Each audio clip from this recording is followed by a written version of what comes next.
हृदय में होगा। और इसी प्रज्ञावशी नारद भी पृथ्वी लोक का भ्रमण करने के लिए निकले हैं और अपना प्रिय संकीर्तन करते हुए वे पृथ्वी लोक की ओर उतर रहे हैं। क्या है उनका प्रिय संकीर्तन? श्रीमन नारायण नारायण नारायण श्रीमन नारायण नारायण नारायण श्रीमन नारायण नारायण नारायण श्रीमन नारायण नारायण श्रीमन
एक बड़ा सुंदर मंदिर देखा। उस राम मंदिर के पास बड़ा ही पावन वातावरण था, तो उन्होंने सोचा कि चलो यहीं उतरते हैं, अपना भ्रमण यहीं से आरंभ करते हैं। और वहां बड़ा सुंदर संकीर्तन चल रहा था, राम मंदिर था वहां।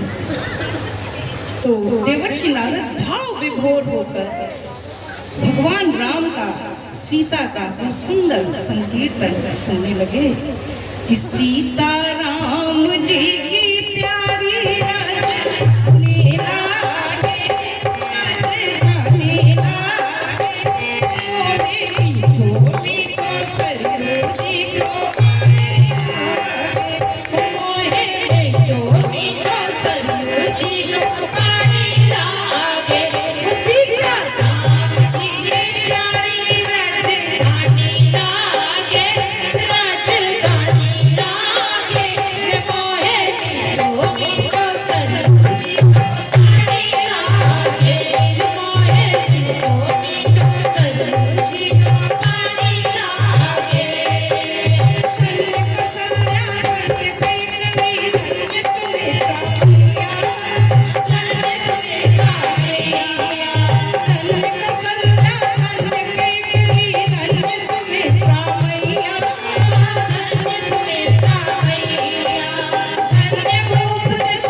देवर्षि नारद ऐसे सुंदर वातावरण को देखकर बड़े भाव विभोर हो गए। उन्हें लगा कि वास्तव में भारत भूमि का गौरव बरकरार है। तभी तो गायन्ति देवा किल गीत कानि धन्यास्तुते भारत भूमि भागे स्वर्गापवर्गास्पद मार्ग भूते भवन्तु भूयाः पुरुषाः सुरत्वा। कि ऐसी पावन भावी भारत भूमि पर तभी तो देवता मनुष्य के रूप में जन्म लेने के लिए लालायित रहते हैं। संतों के कीर्तन से मस्त होकर देवर्षि नारद ने मंदिर में प्रवेश कर दिया। उन्होंने अपना रूप बदल दिया। मंदिर में भगवान राम की बड़ी सुंदर कथा चल रही थी। बड़ा ही धार्मिक प्रसंग चल रहा था। भगवान राम को सिंहासन मिलने वाला था, किंतु राज्याभिषेक रुक गया था। उन्हें वनवास मिल गया था, वे बन जा रहे थे। सीता माता का साथ में जाना सुनिश्चित हो गया और लक्ष्मण जी को जब यह समाचार मिला तो वे बहुत व्याकुल होकर माता सुमित्रा के पास जाकर पूछते हैं कि माता, क्या मैं भी भैया के साथ वन चला जाऊं? तो माता सुमित्रा ऐसा नहीं कहती है जैसा कि हम लोग कह देते हैं कि अरे पुत्र, वनवास तो राम को मिला है, उन्हें जाने दो। अब उनके जाने पर कोई अयोध्या की गद्दी भी तो संभालेगा ना, तो ये तुम्हारा कर्तव्य है। मगर नहीं, माता सुमित्रा क्या कहती हैं? अवध जाना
वहीं दिल लेता है।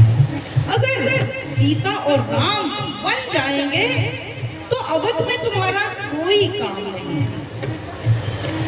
लक्ष्मण जी राम के साथ प्रसन्नता पूर्वक चलने को तत्पर हो।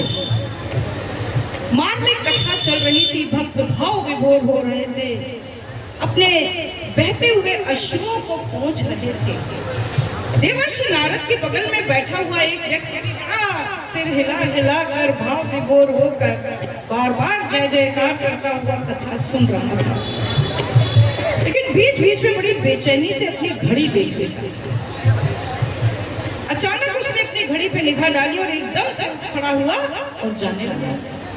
तो देवर्षि नारद ने उससे कहा, अरे भाई बैठो बैठो बैठो, एक बढ़िया कथा चल रही है, कहाँ चल दी है तुम, सुनो सुनो। लेकिन वो रुका नहीं, वो चल दिया तेजी से। बोला एक काम है।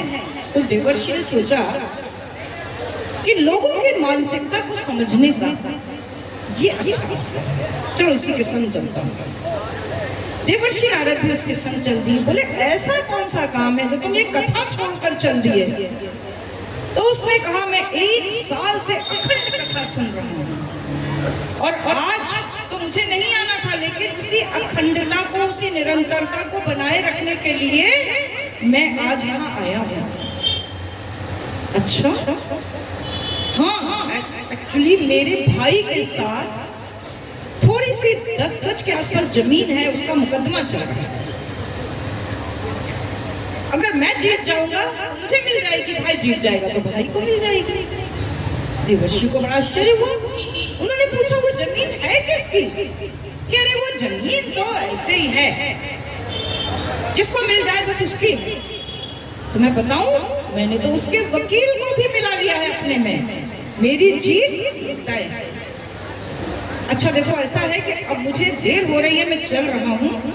अगर मैं मुकदमा जीत गया तो कल आता हूँ, लड्डू बांटूंगा, तुम भी आना, तुमको भी खिलाऊंगा। ये कह के वो व्यक्ति एकदम भागता हुआ कचहरी की ओर चला गया। नारद जी हतबुद्धि होकर देखते रह गए कि भगवान राम की कथा को अखंड सुनने वाला, राम के भक्त का ऐसा आचरण, कहाँ राम, कहाँ भरत, कहाँ लक्ष्मण, जिन्हें कोई भी सांसारिक प्रलोभन डिगा नहीं सकता। अरे राज तिलक को केंद्र बना कर खेलन लगे, राज तिलक को केंद्र बना कर खेलन लगे खिलाड़ी, राज तिलक को केंद्र बना कर खेलन लगे खिलाड़ी, राज तिलक को केंद्र बना कर खेलन लगे खिलाड़ी। इधर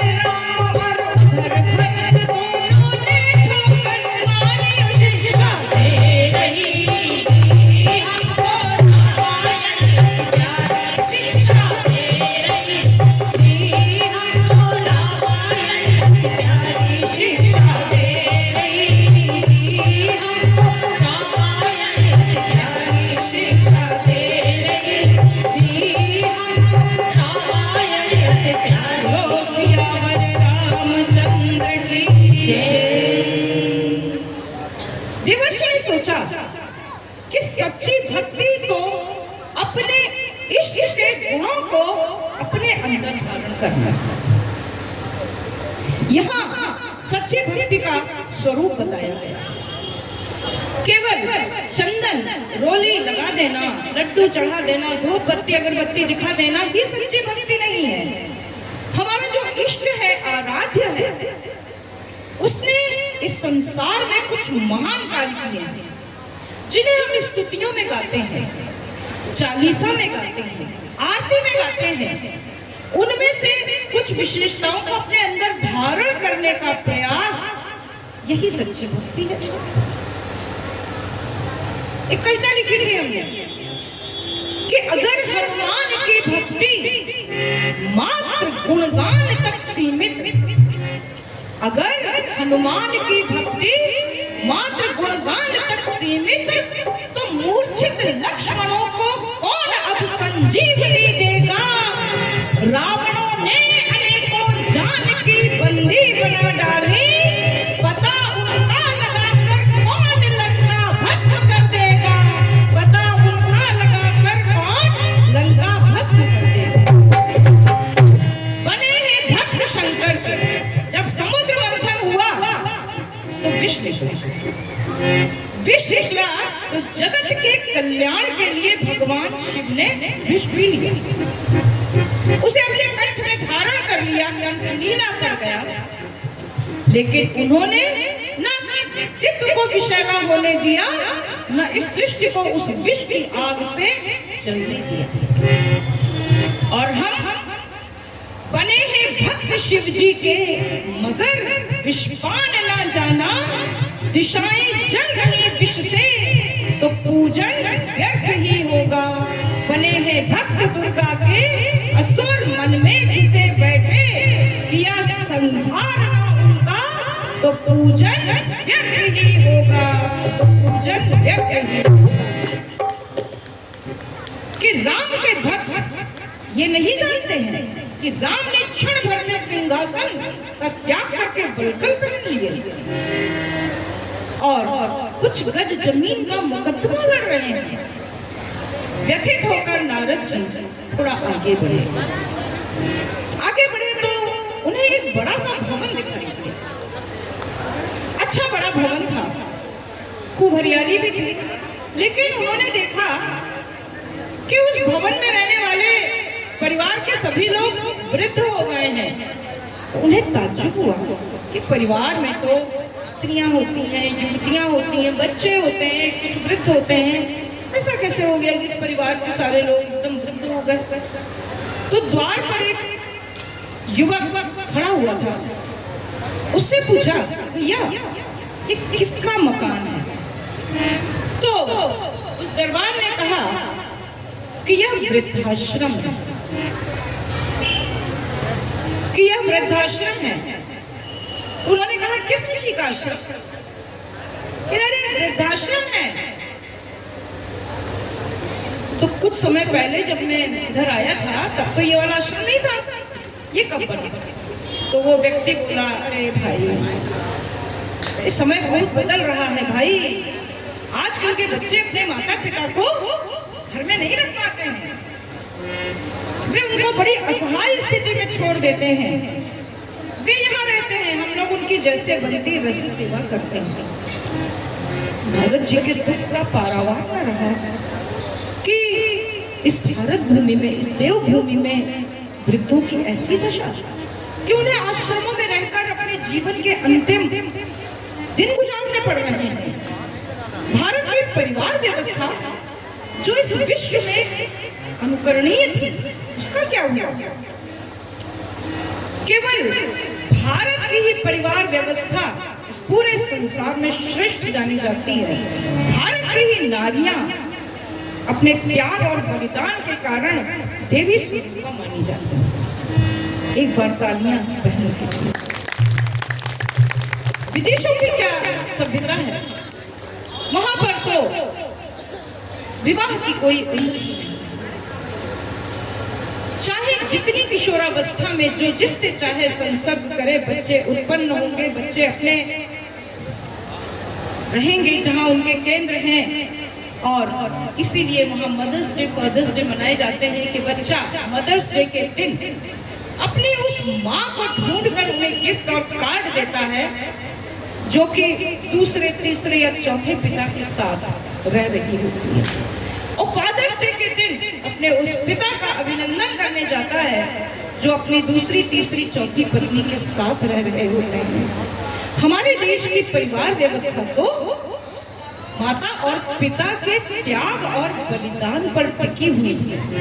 यहाँ प्रतिदिन फादर्स डे और प्रतिदिन मदर्स डे। देवर्षि नारद बहुत व्यथित थे परिवार व्यवस्था का विखंडन देखकर। आगे बढ़े तो एक गली में उन्हें कुछ बच्चे खेलते दिखाई दिए तो उन्हें थोड़ा संतोष हुआ कि अरे कुछ तो दिख रही है। फिर उन्होंने देखा कि गेट पर एक खटिया पड़ी हुई है, उस पर एक वृद्ध भी बैठे हैं, वृद्धा भी बैठी हुई है। तो उन्हें लगा नहीं, अभी परिवार व्यवस्था इतनी खराब नहीं हुई है, परिवार व्यवस्था जीवित है। वो कुछ ऐसे ही था, वो आश्रम कोई भ्रम था। उन्होंने थोड़ा पास जाकर देखा तो वो वृद्ध और वो वृद्धा मलिन मुखमंडल पर दैन्य के भाव, आंखों में प्रतीक्षा, कुछ पानी की अकुलाहट साफ दिखाई दे रही थी।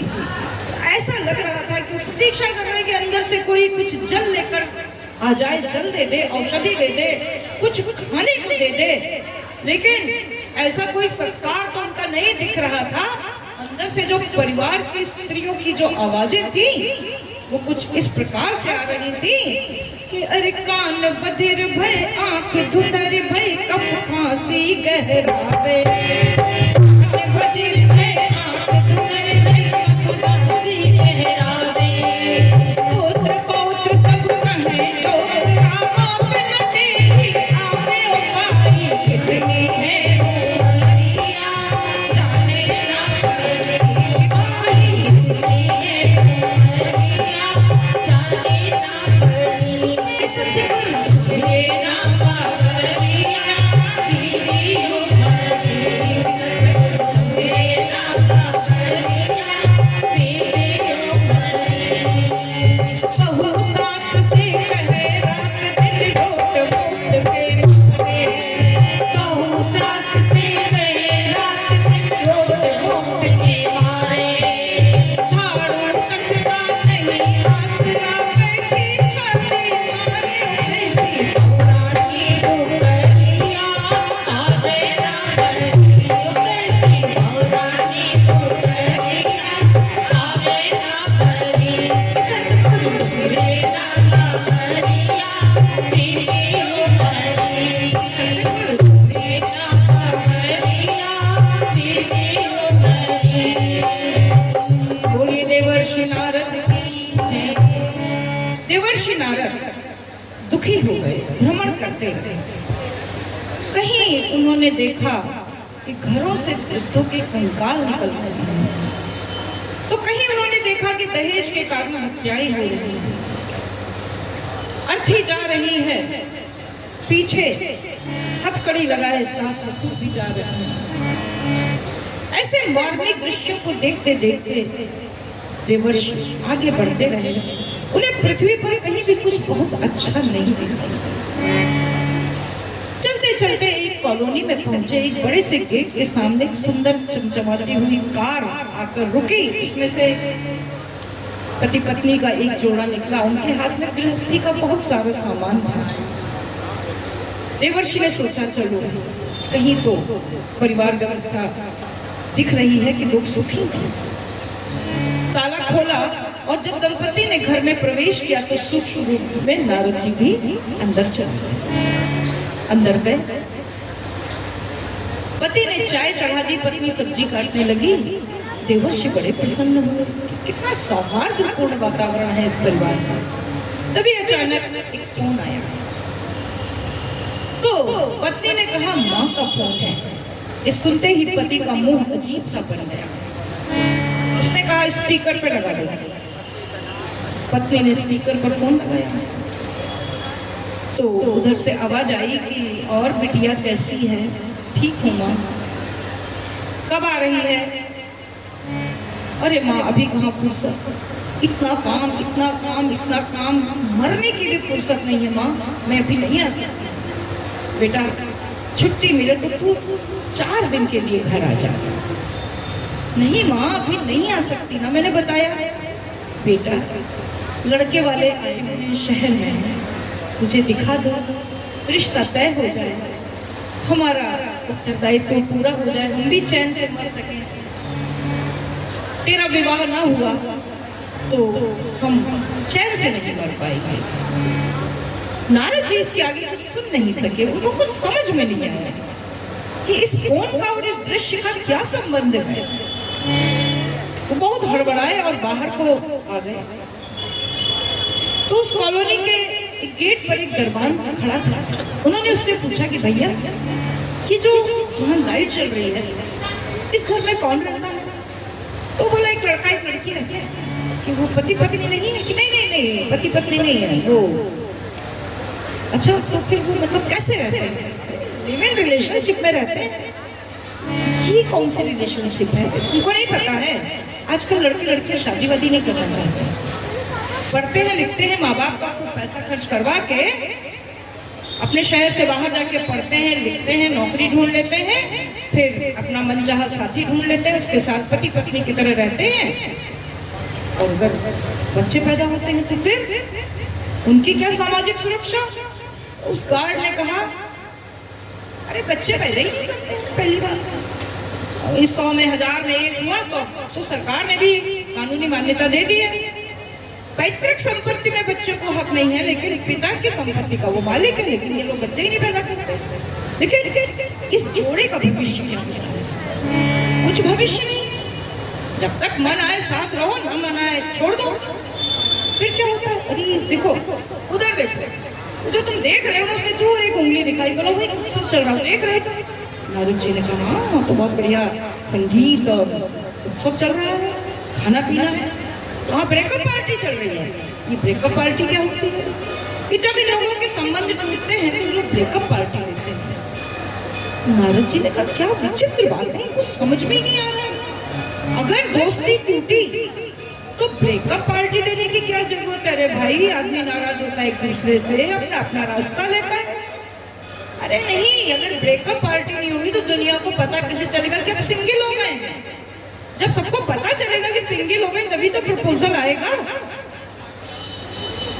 नारद जी को लगा कि उनकी बुद्धि खुद भ्रमित हो रही है, उनको यह परिवर्तन कहीं से स्वीकार नहीं हो रहा। उन्होंने अपनी उस वीणा की ओर देखा जो श्रीमन नारायण नारायण करती थी। वो क्या बोल रही थी?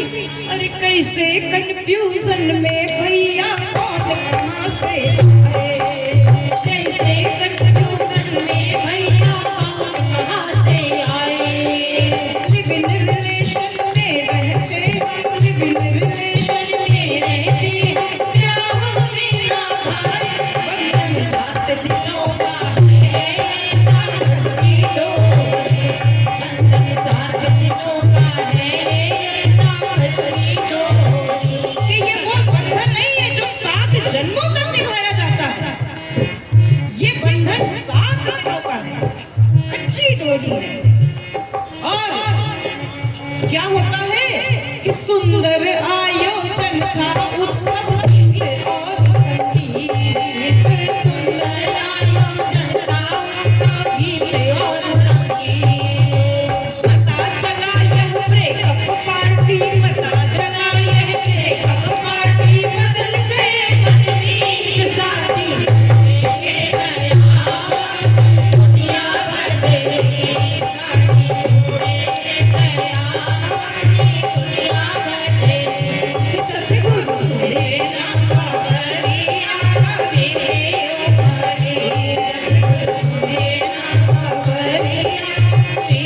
ऊपर।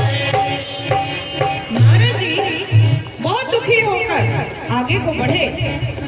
रात्रि लगभग व्यतीत हो रही थी, ब्रह्म मुहूर्त होने वाला था। उन्होंने सोचा कि इस भारतवर्ष में अब तो कहीं न कहीं हवन की पवित्र सुगंध, स्वाहा के स्वर, स्वधा के स्वर, कुछ मंत्र, वैदिक मंत्र गूंजते हुए सुनाई देंगे। इसी आशा से वे बढ़े जा रहे थे कि एक दरवाजे पर एक कार आके रुकी, उसमें से लड़खड़ाती हुई एक लड़की निकली। देखते ही लग रहा था कि नशे में है। तुरंत दरवाजा खुला, ऐसा लग रहा था कि माँ द्वार पर खड़ी रात भर से प्रतीक्षा कर रही थी। शायद माँ ने पूछा होगा कि कौन छोड़ने आया। उस लड़की ने बहुत ही आक्रामक तरीके से गुर्रा कर कोई जवाब दिया और वो सीधे अंदर चली गई। परिणाम क्या होता है ऐसी परिस्थितियों का? अरे ब्रह्म मुहूर्त में लड़की कारों से घर में आती, मुहूर्त में कारों से लड़की घर में आती। कौन छोड़ने आया पूछे तो माँ पर बुलाते, फिर तो निराश जगने छप्पन टुकड़ों में कटी, फिर तो निराश जंगल में छप्पन टुकड़ों में कटी। सतगुरु सुधरे ना कांवरिया तेरे उबारे, सतगुरु सुधरे ना कांवरिया तेरे उबारे। नारद जी इतना भ्रमण करते हुए ही बीभत्स दृश्य उन्हें दिखाई देते, तो ऐसे दृश्य दिखे पृथ्वी पर और न देखे जाते। ऐसे दृश्य दिखे पृथ्वी पर और न देखे जाते। मानवता का पतन देख कर, मानवता का पतन देख कर नारद जी अकुलाते देखो चले राम वैकुंठ बजाते मीरा अपनी, देखो चले राम वैकुंठ बजाते मीरा अपनी। सतगुरु सुधरे ना कांवरिया तेरे उबारे, सतगुरु सुधरे ना कांवरिया तेरे उबारे।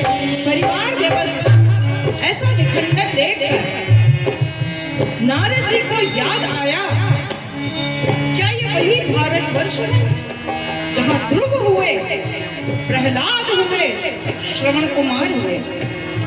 हमारी गीत संजीवनी नाम की मिशन की एक पुस्तक है, उसमें बड़ा प्यारा गीत है भारत के परिवार व्यवस्था पर। इतने रत्न दिए हैं कैसे, इतने रत्न दिए हैं कैसे, जिनसे देश महान है। भारत की परिवार व्यवस्था महान है, भारत की परिवार व्यवस्था मोदी महान है। इतने रत्न दिए हैं कैसे, इतने रत्न दिए हैं कैसे, जिनसे देश महान है। भारत की परिवार व्यवस्था मोदी महान है, भारत की परिवार व्यवस्था मोदी महान है। किसी कान से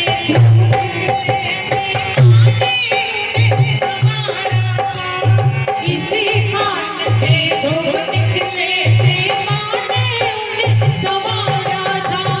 उस हीरे को नारद जी ने थोड़ा और निखारा था। इस हीरे को नारद जी ने थोड़ा और निखारा था। नभ में ध्रुव परिवार की टीका, नभ में ध्रुव परिवार की टीका, चाश में अमर निशान है। भारत की परिवार व्यवस्था नरेंद्र मोदी महान है। भारत की परिवार व्यवस्था नरेंद्र मोदी महान है। इतने रत्न दिए हैं जैसे, इतने रत्न दिए हैं जैसे, पासे देश महान है। भारत की परिवार व्यवस्था नरेंद्र मोदी महान है। भारत की परिवार व्यवस्था नरेंद्र मोदी महान है।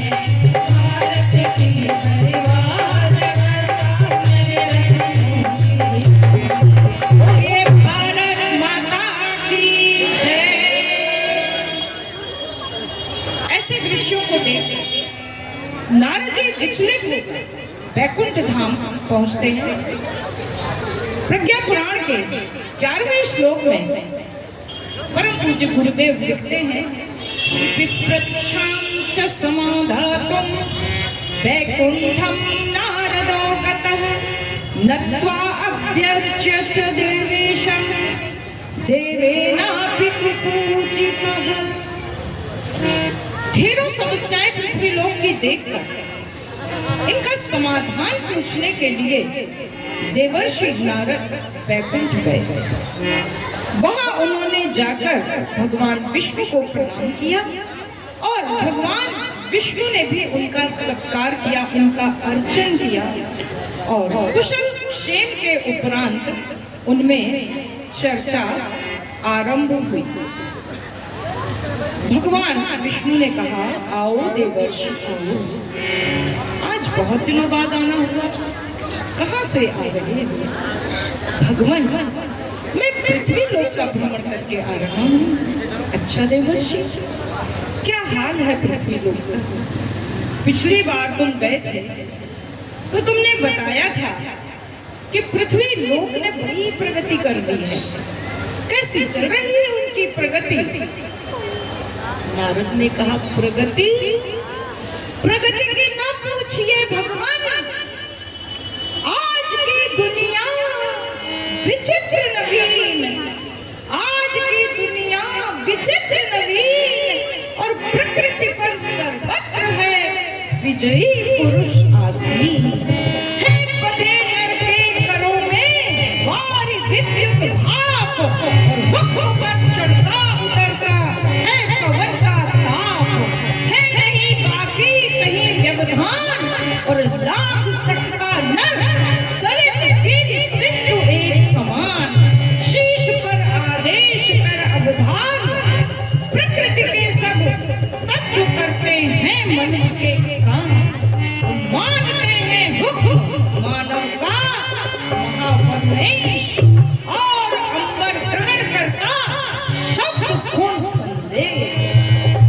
प्रभु, ये पूरी प्रकृति मनुष्यों की गुलाम हो गई है। धरती की दशा देखकर मैं विचलित हो गया हूँ। जिस भारत भूमि में ऋषियों के आश्रम होते थे, आज वहाँ वृद्धों के आश्रम हैं। परिवार के लोग अपने वृद्धों को तो रोटी नहीं खिला पा रहे हैं। अनाथालय में मैंने ममता और वात्सल्य के लिए तड़पते बच्चों को देखा। हमारे देश की देवियां नारी निकेतनों में दिखाई दी, जहां वनों की हरियाली धरती के वस्त्र थे, आज वहां कंक्रीट के जंगल हैं। दूर दूर तक बंजर भूमि दिखाई देती है। अदूरदर्शिता के कारण रासायनिक खादों के प्रयोग से जहां एक और धरती बंजर हुई है, उनके कारण प्रदूषित भोजन करने से मानव असाध्य बीमारियों से जूझ रहा है। एक और अट्टालिकाओं का वैभव है तो एक और झुग्गी झोपड़ी का दारिद्र्य मन को विचलित कर रहा है। बूढ़े से लेकर बच्चा एक छोटे से उपकरण का गुलाम हो गया है। प्रभु, गुरु शिष्य परंपरा टूट चुकी है, नई पीढ़ी कुसंस्कृत हो चुकी है। नारियां अपनी मर्यादाएं छोड़ चुकी हैं, अर्धनग्न रहने लगी हैं। परिवार व्यवस्था विखंडित हो चुकी है। ऋषि संस्कृति से हमारा भारत का युवा अपरिचित है। विचित्र तरीके से मैंने देखा कि वो 5 दिन एक उपकरण कंप्यूटर पर निगाहें गड़ाए काम करता है और उसे अपने मनोनुकूल तापमान का वातावरण चाहिए। उसे किसी पर्यावरण प्रदूषण से, नष्ट होती संस्कृति से कोई मतलब नहीं। उसकी दुनिया अपने तक सीमित है। भगवान विष्णु ने कहा कि देवर्षि, तुम्हारी बात बिल्कुल सत्य है। मैं भी बहुत लंबे समय से यह सब कुछ देख रही हूँ। पृथ्वी के इस बिगड़ते स्वरूप को देखकर मेरा भी मन बहुत चिंतित है। 18 श्लोक में परम पूज्य गुरुदेव लिखते हैं, अधुनास्ति हि सर्वत्र अनास्थात्रं परंपरा अदूरदर्शिता ग्रस्ता जनाः विस्मृत्य गौरवम् अचिंत्य चिंतना जाता अयोग्याचरणास्तथा फलतः रोग शोकार्ति कलह क्लेशनाशजम्। कि आज पृथ्वी पर सर्वत्र अनास्था संकट है, मनुष्य का चिंतन अचिंत्य हो गया है, जो उसे नहीं सोचना चाहिए वह सोचता है और जैसा सोचता है वैसा ही करता है। इसलिए पृथ्वी का अस्तित्व ही संकट में पड़ा जा रहा है। तो देवर्षि ने कहा, प्रभु आपको याद है ना कि द्वापर युग में आपने क्या कहा था कि यदा यदा हि धर्मस्य ग्लानिर्भवति भारत अभ्युत्थानम् अधर्मस्य तदात्मानं सृजाम्यहम्। और रामचरितमानस में भी संत शिरोमणि तुलसीदास ने यही लिखा है कि जब जब होहि धर्म की जब होहि धर्म की हानि वारहि असुर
अवतार लेने का समय है।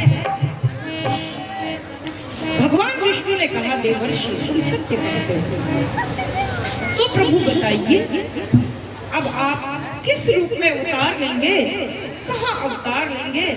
आपके अवतार भी तो बड़े विचित्र विचित्र होते हैं। कभी आप मछली बन जाते हैं, कभी आप कछुआ बन जाते हैं, कभी सुअर बन जाते हैं, तो कभी आधे मनुष्य और आधे सिंह हो जाते हैं।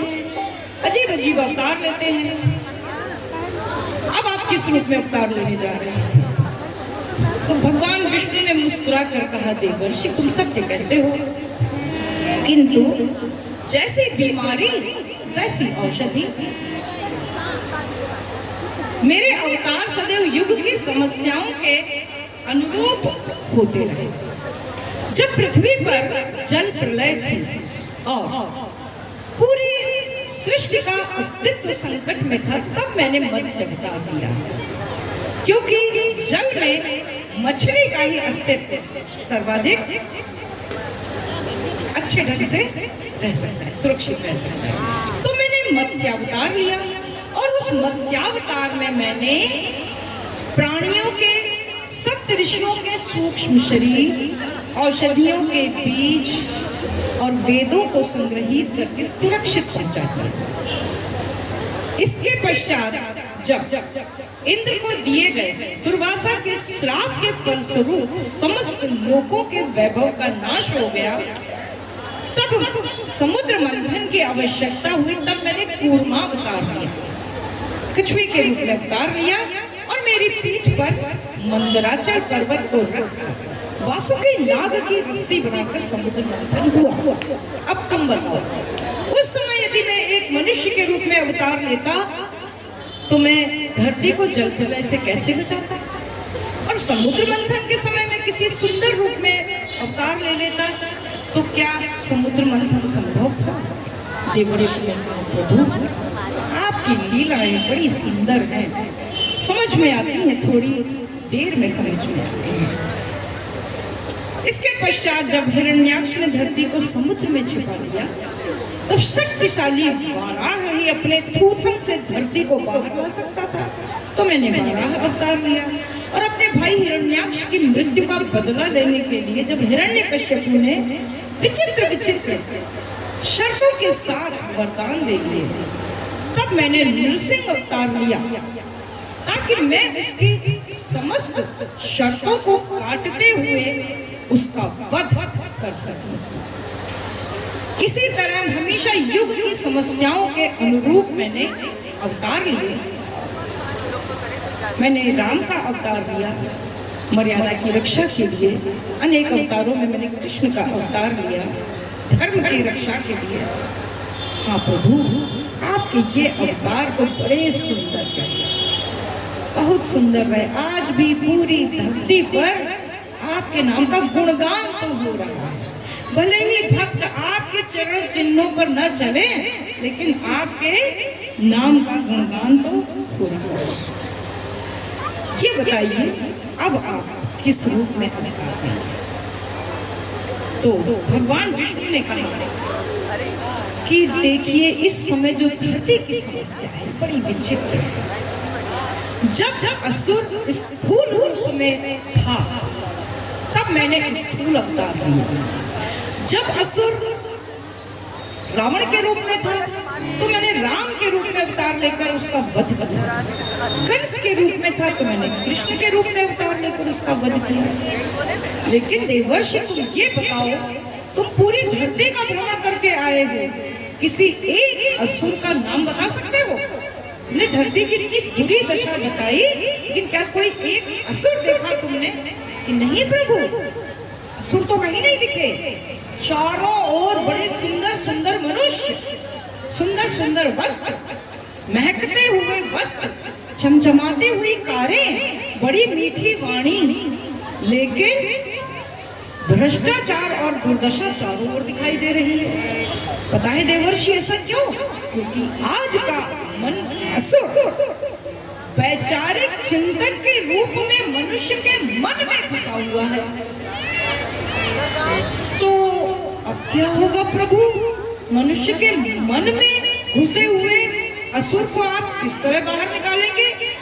कि देवर्षि मनुष्य के मन में घुसे हुए असुर को तो प्रज्ञा के अवतार के माध्यम से ही बाहर निकाला जा सकता है। वो कैसे? प्रज्ञा अर्थात सद्विवेक जब मनुष्य के मन में जागृत होता जाएगा, तभी मनुष्य का चिंतन बदलेगा, और जब मनुष्य का चिंतन बदलेगा तभी सामाजिक परिस्थितियां सुंदर बनेंगी। तो ये प्रज्ञावतार प्रभु कहाँ होगा? देवर्षि, यह प्रज्ञावतार मनुष्यों के मन में है, ये जागृत आत्माओं के मन में है, और सद्बुद्धि को देने वाला गायत्री मंत्र इस अवतार में विशेष शक्तियों का स्रोत होगा। गायत्री मंत्र ही मनुष्य की मानसिक स्थिति को बदल सकता है। मनुष्य का चिंतन नकारात्मक से सकारात्मक होता जाएगा और परिस्थितियां बदल जाएंगी।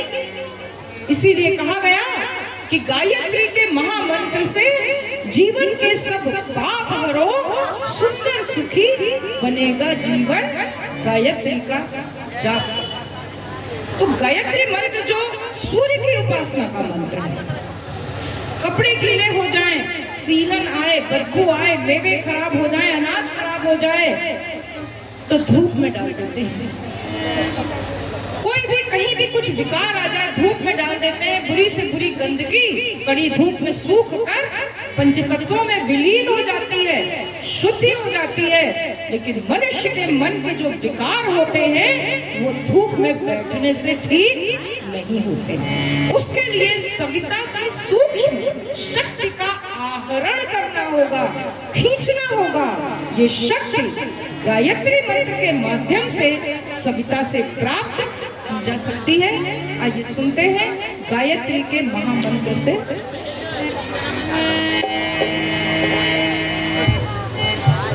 गायत्री के महामंत्र से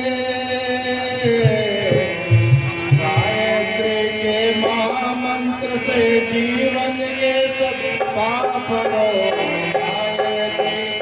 महामंत्र से जीवन के पाप रो सुंदर सुखी बनेगा जय श्री राम सुंदर सुखी बनेगा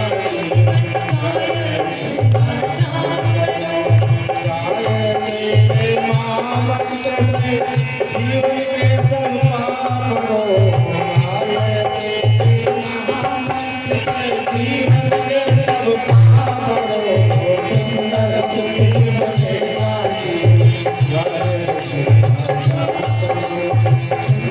सुखी बनेगा ओम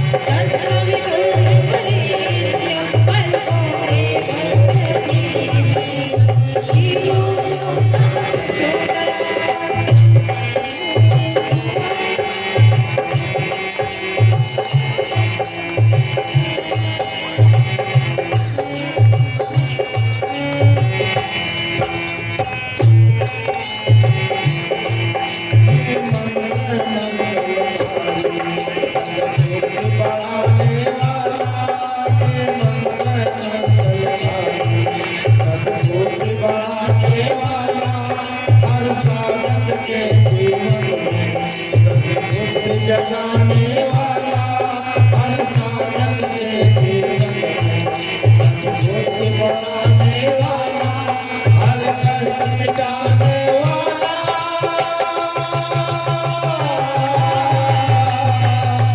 करो साधना करो साधना तू सभी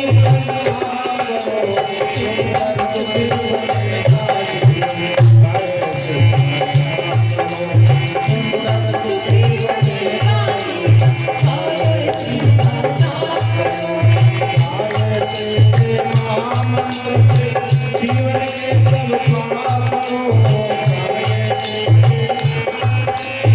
जीवन के सब पाप सुंदर सुखी बनेगा सुंदर सुखी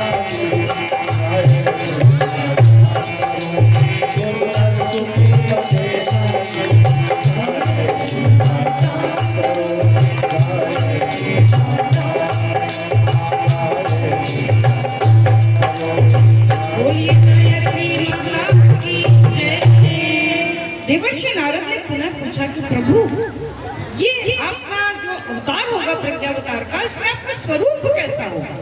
तो उन्होंने बताया कि इस बार मैं निराकार रहूंगा।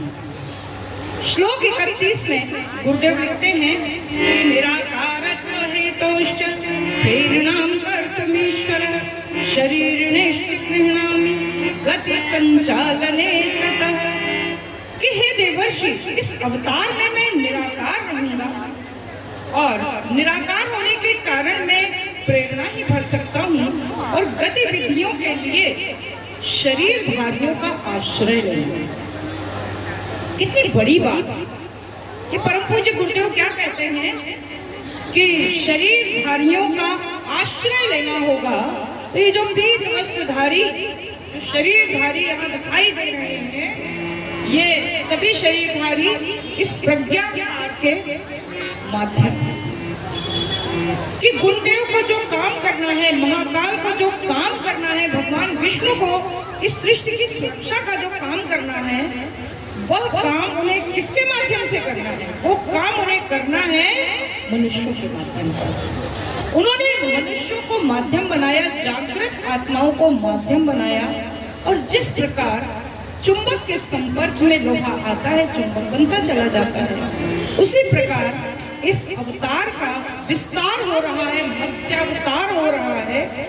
और जो भगवान विष्णु की पीड़ा को समझ रहे हैं, जो धरती का विनाश नहीं चाहते हैं, जो संस्कृति का विनाश नहीं चाहते हैं, भारत का गौरव वापस पाना चाहते हैं, धर्म की संस्कृति की पुनर्स्थापना करना चाहते हैं, वे गुरुदेव के शिष्य पीत वस्त्र पहनकर आज मिशन के कार्यों में आगे बढ़ रहे हैं और लोगों को लगा रहे हैं। आज का यह कार्यक्रम भी उसी अभियान का एक अंग है। तेरा दुख दर्द हृदय का, अब तेरा दुख दर्द हृदय का हमने पहचाना, इसलिए तो पहन लिया है यह केसरिया पाना, यह केसरिया पाना। अब तेरा दुख दर्द हृदय का हमने पहचाना, इसलिए तो पहन लिया है यह केसरिया पाना, यह केसरिया पाना। अब तेरा दुख दर्द हृदय का।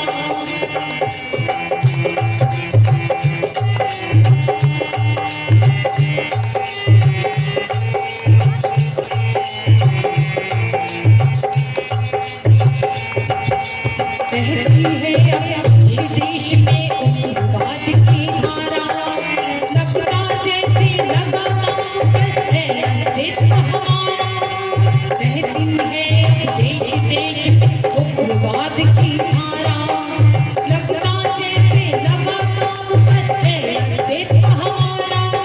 नफरत से हर हृदय झुलसता देता हमें दिखाई, अनेक जीवन की ज्वाला में चलती है तरुणाई, चलती है तरुणाई। हर पल बढ़ती कोई याद से, हर पल बढ़ती कोई याद से। अपना विश्व बचाना, इसलिए तो पहनिया है केसरिया पाना, यह केसरिया पाना।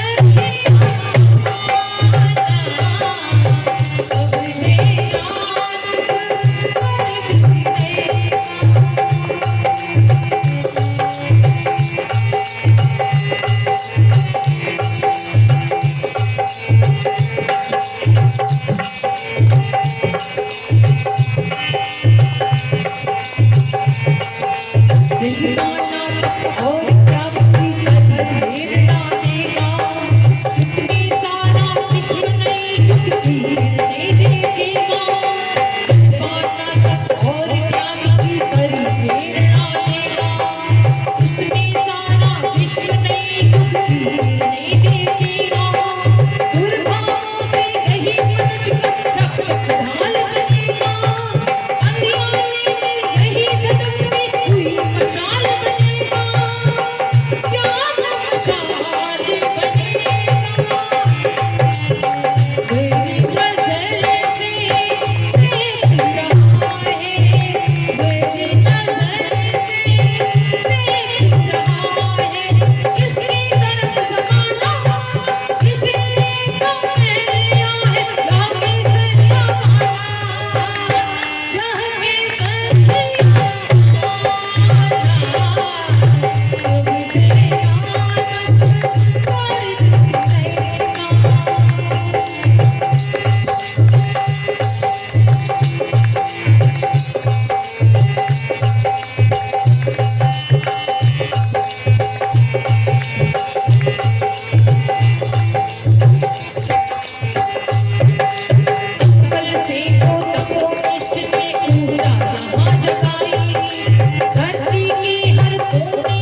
हृदय में होगा।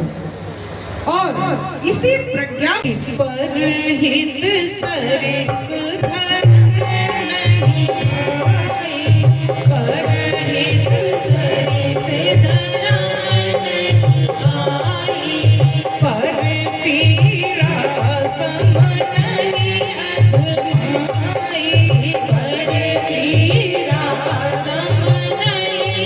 अधमाई, पर पीरा सम नहीं अधमाई, परहित सरिस धर नहीं पाई, परहित सरिस धरा नहीं आई, पर पीरा सम नहीं अधमाई, पर पीरा सम नहीं अधमाई। बोलिए संत शिरोमणि तुलसीदास की जय। तो गुरुदेव लिखते हैं कि लोक कल्याण करते अर्थात लोक कल्याण के लिए धर्म धारणा संप्रसार कर, धर्म धारणा का प्रसार करने के लिए व्रति, व्रति अर्थात संकल्पित, यायावरो अर्थात भ्रमणशील जो निरंतर घूमते रहते हैं, मान्यो देवर्षि ऋषि सप्तमा जो ऋषियों में श्रेष्ठ देवर्षि माने जाते हैं। अब व्याहत गति प्राप्त, उन्हें यह क्षमता प्राप्त है कि वे कभी भी कहीं भी जा सकते हैं। गंतुम विष्णु पदम सदा, उन्हें यह छूट है कि ज्ञान चर्चा के लिए वे विष्णु भगवान के पास कभी भी जा सकते हैं और बैकुंठ जाकर भगवान विष्णु से किसी भी विषय पर चर्चा कर सकते हैं। यह विशेषता देवर्षि नारद को क्यों प्राप्त हुई? क्योंकि उनके मन में सदैव लोक कल्याण की और धर्म धारणा के प्रसार की भावना विद्यमान रहती है। श्लोक 5 में गुरुदेव लिखते हैं, एकदा हृदये तस्य जिज्ञासा समुपस्थिता ब्रह्म विद्यावगाहाय काल उच्चैस्तु प्राप्यते। कि एक बार उनके मन में यह जिज्ञासा उठी कि ब्रह्म विद्या के अवगाहन के लिए उच्च मनस्थिति वाले लोग तो समय और मनोभूमि तैयार कर देते हैं। संचितैश्च सुसंस्कारेण कठोरम व्रत साधनम, अपने संचित सुसंस्कारों के कारण वे कठोर व्रत साधन कर लेते हैं। योगाभ्यासम तपश्चापि कुर्वन्ति ते यथा सुखम सामान्यां जनानां मनसा सा स्थिति सदा चंचलास्ति न ते कर्तुं समर्थाधिकं क्वचित्। किंतु जो सामान्य व्यक्ति है उसकी मन स्थिति ऐसी नहीं है कि वह कठोर व्रत साधन कर सके। अभी हमने परम पूज्य गुरुदेव के बारे में बताया कि सन 1926 की बसंत पंचमी को जब वे अपनी पूजा की कोठरी में बैठे थे और पंडित महामना मदन मोहन मालवीय द्वारा दिए गए गायत्री मंत्र की साधना कर रहे थे, उस समय उनके दीपक की लौ मानवा करती हुई क्षण भर के लिए गुरुदेव भयभीत हुए। किंतु उस ज्योति में से प्रकट हुए हिमालय वासी स्वामी सर्वेश्वरानंद जी, उन्होंने परम पूज्य गुरुदेव को पिछले जन्मों की कहानी प्रत्यक्ष दिखाई, उनके पिछले जन्म प्रत्यक्ष दिखाए और उन्हें उनके जीवन का उद्देश्य कि जो आत्मा कबीर के रूप में थी, जो आत्मा परमहंस के रूप में थी, जो आत्मा कबीर के रूप में थी, वही आत्मा इस बार तुम्हारे शरीर में है और तुम्हारा जन्म इस निमित्त हुआ है कि इस धरती पर होने वाली इस विनाश लीला का तुम सुधार कर सको, इस पूरे विश्व के लोगों से अपनी बात मनवा सको। सबके जो विकृत चिंतन है, जो विकृत मानसिकता है, उसमें परिवर्तन कर सको। भारत भूमि जो अपना गौरव होती जा रही है, यहाँ के लोगों में देवत्व की स्थापना कर सकते। परम पूज्य गुरुदेव ने कहा कि यह बड़ा दुष्कर कार्य है किसी से अपनी बात मनवाना। तो स्वामी सर्वेश्वरानंद जी ने उनसे कहा, इसके लिए तुम्हें अपनी जीभ में धार पैदा करनी होगी। तुम्हें गायत्री मंत्र के 24 महापुरुषचरण करने होंगे, जिसमें तुम्हें 24 वर्षों तक गाय के गोबर से निकली जौ की रोटी खानी होगी, गाय के दूध के छाछ का सेवन करना होगा 24 वर्षों तक। शक्कर और नमक का सेवन नहीं करना होगा। जिस दीपक में मैंने दर्शन दिए हैं उसे अखंड रखना होगा और 60 से 65 मालाएं प्रतिदिन जपनी होंगी।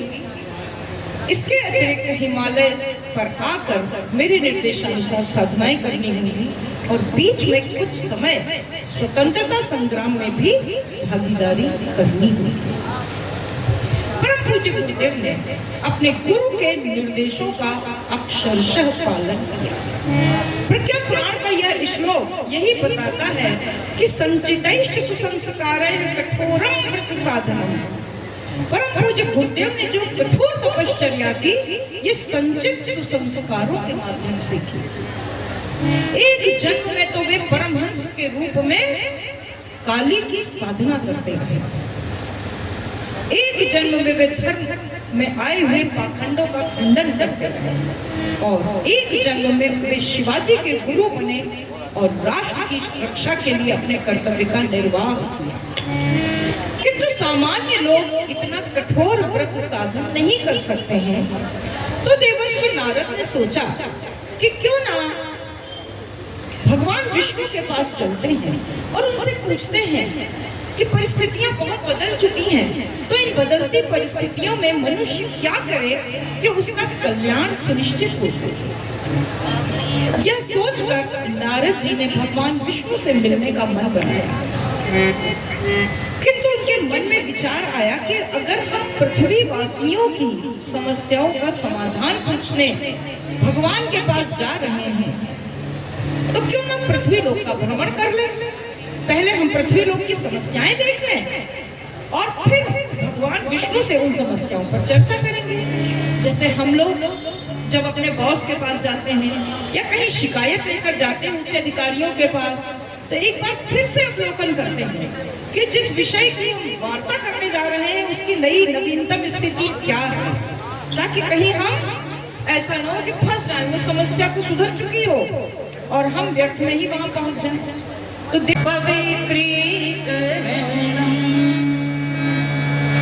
पवित्रीकरण के माध्यम से हम अभिमंत्रित जल की कुछ बूंदों का अभिषेचन करते हुए पवित्रता की भावना करते हैं। इत्यादि से जो स्वच्छता प्राप्त होती है वह शारीरिक स्वच्छता है। आंतरिक पवित्रता भावनाओं से, मंत्रों से प्राप्त होती है। तो आइए इन पवित्र बूंदों के अभिषेचन से हम उस पात्रता को प्राप्त करें कि हम देव दरबार में प्रवेश करने के उपयुक्त बन सकें। पवित्रो सर्वावस्थां गतोऽपि यः स्मरे पुण्डरीकाक्षं वायाभ्यन्तरः शुचिः। ॐ पुनातु पुण्डरीकाक्ष पुनातु पुण्डरीकाक्ष पुनातु चंदन धारणम। स्वयं से सभी लोगों तक रोली चंदन पहुंचाने की कृपा करें। रोली चंदन पहुंचा दें। सभी लोग इसे दाहिने हाथ की अनामिका उंगली में धारण कर लें और मंत्र के पश्चात एक दूसरे को लगा देंगे। अगर बाद में भी आए तो आप बाद में भी लगा सकते हैं। आइए मंत्र बोला जा रहा है। हम अपनी उंगली को देखते हुए अभिमंत्रित करते हैं, क्योंकि हमारी उंगलियों के टिप्स से भिन्न भिन्न प्रकार की ऊर्जा सदैव निःसृत होती रहती है। हाँ, सभी लोगों तक पहुंचा दीजिए। दाहिने हाथ की अनामिका उंगली में रोली को धारण। जो हमारा अध्यात्म है ये बहुत वैज्ञानिक है। परम पूज्य गुरुदेव ने वैज्ञानिक अध्यात्मवाद का ही प्रतिपादन किया ताकि हम सब ये जान सकें कि हमारे द्वारा की गई इन आज्ञाओं के प्रभाव हमारे शरीर पर, मन पर, आत्मा पर और स्वास्थ्य पर कैसे होते हैं। इसके लिए परम पूज्य गुरुदेव ने ब्रह्म वर्चस्व शोध संस्थान की स्थापना की। ये रिसर्च सेंटर शांतिकुंज से थोड़ी दूर पर स्थित है और शोधों से ये पाया गया है कि हमारी उंगलियों से निरंतर ऊर्जा का प्रवाह होता रहता है और सबसे सकारात्मक ऊर्जा का प्रवाह दाहिने हाथ की अनामिका उंगली से होता है। इसीलिए इसी उंगली के सहारे आज्ञा चक्र पर हम ऊर्ध्वगामी तिलक लगाते हैं। आइए अभिमंत्रित करते हैं रोली को और एक दूसरे को तिलक लगाने की भावना करते हैं।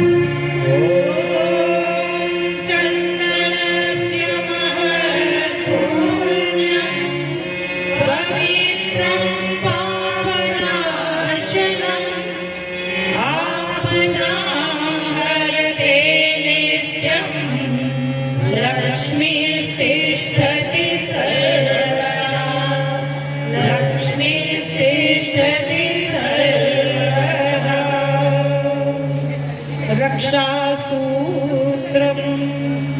कल यहाँ पर यज्ञ होगा, उस यज्ञ में रक्षा सूत्र बनवाया जाएगा और उसके साथ जुड़े हुए अनुबंध, साधना, उपासना, आराधना, समय दान का अंशदान के विषय में विस्तार से बताया जाएगा।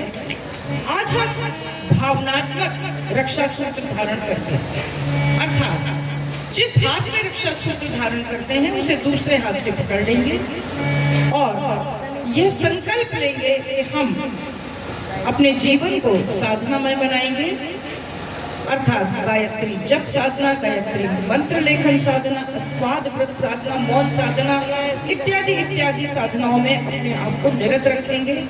उपासना अर्थात ईश्वर के चरणों में अपने घर में प्रतिदिन सपरिवार थोड़ा समय अवश्य लगाएंगे और आराधना अर्थात लोक मंगल के कार्य करेंगे। इसके लिए समय दान करते रहेंगे, अंशदान करते रहेंगे। मंत्र बोला जा रहा है, आप सभी भावना बनाएं, साथ में यह संकल्प भी लें कि कल यज्ञ के समय यहाँ अवश्य उपस्थित रहें।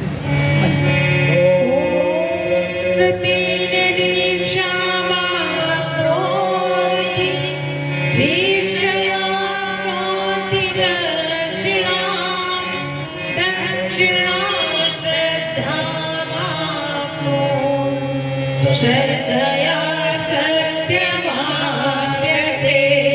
श्रद्धया सत्यमाप्यते।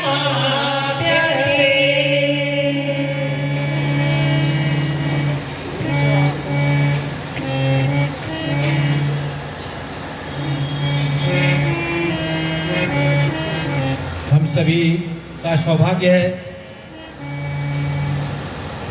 कि टोली नायिका बहन निष्ठा जी के साथ में ये जो टोली यहाँ पधारी हुई है, इस कार्यक्रम को संपन्न करें, जिसके आनंद में आप लोग उस विभोर हैं और डुबकी लगा रहे हैं। इस क्रम को 1 मिनट विराम देते हैं और हम सभी लोग, सभी क्षेत्रवासी, सबके तरफ से शांतकुंज हरिद्वार के माध्यम से चयनित जो टोली यहाँ पे पहुँची है उनका हम लोग स्वागत करेंगे, सम्मान करेंगे। सबसे पहले आप सभी लोग एक बार जोरदार तालियों से, अपनी तालियों से इनका स्वागत करें और अपने सौभाग्य को सराहें कि हम सबके भाव भरे निवेदन कर आप यहाँ पे पहुँच पाई हैं। श्री लल्लू अग्रवाल जी भाई साहब को स्वागत करने के लिए उनका तिलक लगा करके हम अजीत पांडे जी से निवेदन करेंगे, आप कृपया आए और भाई साहब को तिलक लगा करके स्वागत कराएं, माल्यार्पण करें। 12:30 बजे तिलक की थाल रख लीजिए साथ में, कोई एक सहयोग कर दें। उसके बाद सुनीता सिंह, निशा द्विवेदी बहन और कोमल, आप तीनों लोग आ जाएं, बहनों का स्वागत करेंगे।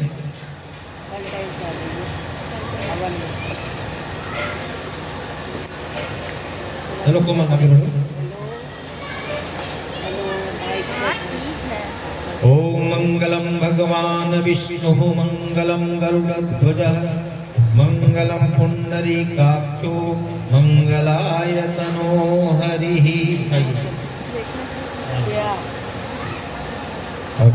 रेखा मैम का स्वागत कोमल के माध्यम से तिलक लगा करके गायत्री मंत्र का दुपट्टा पहना करके माला पहना कर उनका स्वागत करें। देव मंच पे आ जाए प्रणाम करके, बाहर से नहीं हो पाएगा, कलश रखा हुआ है। रेखा मैम का स्वागत किया जा रहा है। ओम स्वस्ति न इंद्रो वृद्धश्रवाः स्वस्ति नः पूषा विश्ववेदाः स्वस्ति नस्तारक्षयो अरिष्टनेमिः स्वस्ति नो बृहस्पतिर्दधातु। ईशा द्विवेदी हमारी टोली नायिका समूचे क्षेत्र को जगाती हैं अपने दिव्य वाणी से। परम पूज्य गुरुदेव की ऊर्जा, परमदेवी माता जी की ऊर्जा सदा इनके अंदर विराजमान रहती है। आइए ऐसे प्रखर टोली नायिका बहन निष्ठा मैडम का हम लोग स्वागत करेंगे। आप सभी लोग जोरदार तालियों से स्वागत करेंगे। ओम मंगलम भगवान विष्णु मंगलम गरुड़ध्वजः मंगलम पुंडरीकाक्षो मंगलाय तनो हरिः। सुनीता सिंह टोली नायिका के पास में बैठी हुई रेखा बहन जी हमारे क्षेत्र में प्रथम बार यहाँ पे आई हैं। हम लोग इनका हृदय से स्वागत करते हैं, अभिनंदन करते हैं। आपका जो है तिलक लगाएं, माल्यार्पण करें और गायत्री मंत्र का दुपट्टा जो कि गुरुदेव का एक रक्षा कवच का कार्य करता है, अपना संरक्षण प्रदान करता है, वह हमको बस प्रदान करते हुए उनकी उज्जवल भविष्य की कामना करें। ओम पयः पृथिव्यां पयोषधीषु पयो दिव्यन्तरिक्षे पयोधा पयस्वतिः प्रदिशः सन्तु मह्यम्। और रोहित जी का स्वागत करने के लिए श्री अनिल द्विवेदी जी भाई साहब आइए, तिलक लगाएं, माल्यार्पण करें और गायत्री मंत्र का दुपट्टा उनको सत्सम्मान प्रदान करें। रोहित जी का स्वागत किया जा रहा है। तिलक की थाल दीजिए इनको शीघ्रता से।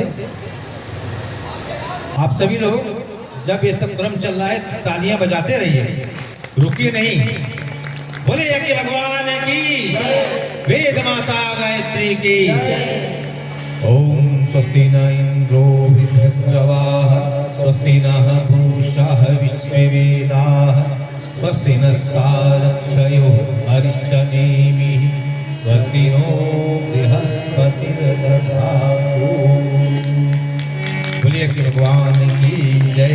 देखिए ये सिल्वर जुबली कार्यक्रम चल रहा है, 25वां वर्ष है और उसके सूत्रधार हमारे अनिल द्विवेदी जी भाई साहब ये हमारे साथ में है। पहला कार्यक्रम आपके माध्यम से शुरू हुआ था। निष्ठा दीदी भाई साहब यहाँ विराजमान है और आज हम लोग 25वें वर्ष में प्रवेश कर गए। ये अवसर हम सबके जीवन में आया, सौभाग्य लेके आया। ऐसे ही हम लोग प्रयास करें कि ये जो है गोल्डन जुबली तक हम लोग पहुंच पाएं अच्छे ढंग से और भी इसका विस्तार देते हुए जोरदार तालियों से आने वाले समय के लिए आप जो है सुखमय संबंध के लिए, उज्जवल भविष्य के लिए तालियां बजाएं, अपने लिए तालियां बजाएं कि हम लोग सभी लोग मिलजुल करके इस कार्यक्रम का विस्तार देते रहें। बोले वेद माता गायत्री की जय। और बहुत शुभकामनाएं सभी को कि निरंतरता देते हुए इस कार्यक्रम को आप लोग रजत जयंती तक ले आए हैं और आगे बढ़ाते जाएं और हमारी नई पीढ़ी जुड़ती जाए और फिर इसकी भी शताब्दी मनाई जाए। बोलिए परम पूज्य गुरुदेव की जय। देखिए आप लोग की आवाज कर रहे हैं, आप लोग जयकारा दें, दूसरे नगर में है ना। बोलिए परम पूज्य गुरुदेव की जय। बोलो वंदनीय माता जी की जय। बोलिए गायत्री माता की जय। कलश पूजनम। राकेश भाई साहब कलश पूजन के लिए किसी प्रतिनिधि को सम्मानित प्रतिनिधि को भेजने की कृपा करें। कलश जो पुष्प पूजा की वेदी पर रखा है विश्व ब्रह्मांड का प्रतीक है। सभी देव शक्तियों का मंत्र के साथ कलश के जल में आवाहन होता है। तो यह कलश बहुत ही पावन है आइए इसका पूजन हम सभी लोग हाथ जोड़कर अपनी भावनाओं का समावेश करते हुए करते हैं और कलश का पूजन एक प्रतिनिधि के द्वारा कराया जाता है।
देवाभान के क्रम में हम परम पूज्य गुरुदेव परम वंदनीय माता जी का गायत्री माता का पूजन करते हैं।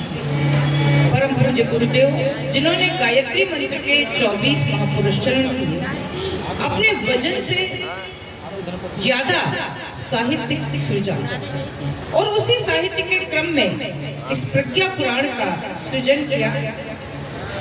जिन्होंने 24 महापुरुष चरणों में 24 वर्षों तक गाय के गोबर से निकले जौ की रोटी खाई, गाय के दूध के छाछ का सेवन किया, 24 वर्षों तक शक्कर और नमक का सेवन नहीं किया, 24 वर्षों तक 60 से 65 मालाएं प्रतिदिन अपने गुरु हिमालय से पधारे हुए स्वामी सर्वेश्वरानंद जी के आदेश पर जपी और युग निर्माण योजना का संचालन किया, स्थापना की।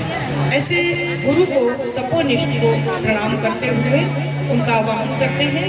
तत्पश्चात हमारे संगीतकार लल्लू जी अग्रवाल भाई साहब एक गुरु वंदना प्रस्तुत करते हैं। आइए गुरुदेव का आह्वान करते हैं।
विकसित